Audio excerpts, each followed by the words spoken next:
have. Let's look at verse 13. It says, "Brethren, I do not count myself to have apprehended, but one thing I do, forgetting those things which are behind, and reaching forward to those things which are ahead." Looking backwards, but running forwards. I think that's an approach sometimes we have to have in life. You know, putting aside the things of the past, but also recognizing the things of the past as well. We have to see how God has got us through the situations in life, how God has moved us from one place to another, but we cannot be focused on that. Our focus has to be a forward focus. If you're running a race and you're constantly looking over your shoulder through the marathon, or let's say the hurdles of life, okay? So you're set for this race, and you're running, and you have all these hurdles in front of you, and you gotta keep your eyes focused on what's coming up, even though in our lives we may have no clue what's right around the corner or right in front of us. But you keep looking over your shoulder at the competition, you're not going to judge your steps right.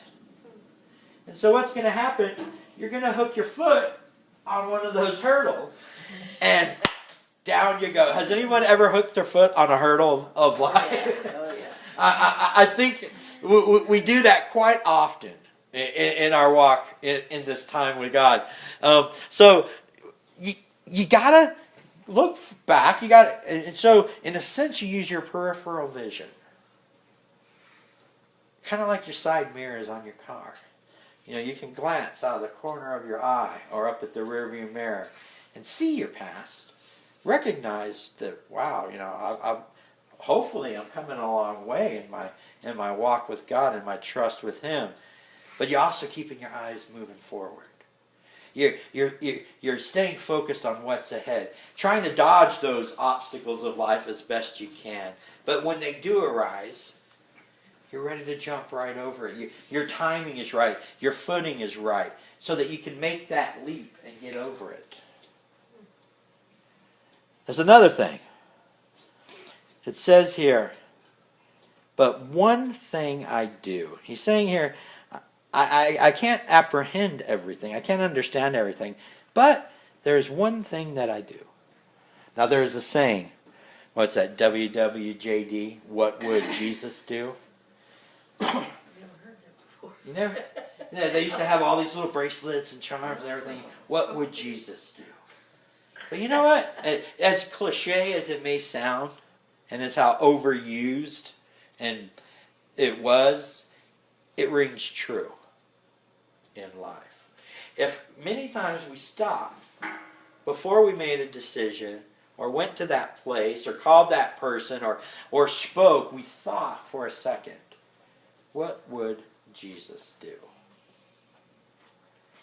How many arguments or bad times could we have avoided had we approached a situation in that way?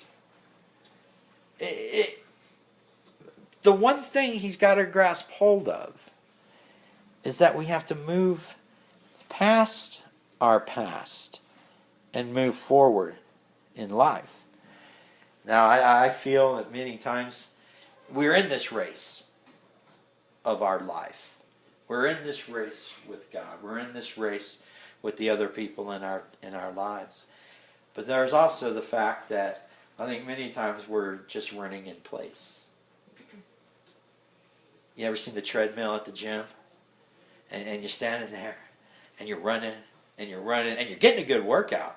You're sweating. You think things are going on in your life. You think you're getting somewhere. But in reality, you're still in the same place. Where is all of our running getting us? Where is all of our running taking us to? There needs to be... When you're a kid, you just run for no reason. I love watching kids because they'll just start running, and I think to myself, man, if I did that, I would be out of breath. My legs would be hurting. My feet would be hurting. How can they just run and run and run? And they're just doing it because it's kind of fun. I think we have that same mentality sometimes. We just run and run and run with no real direction.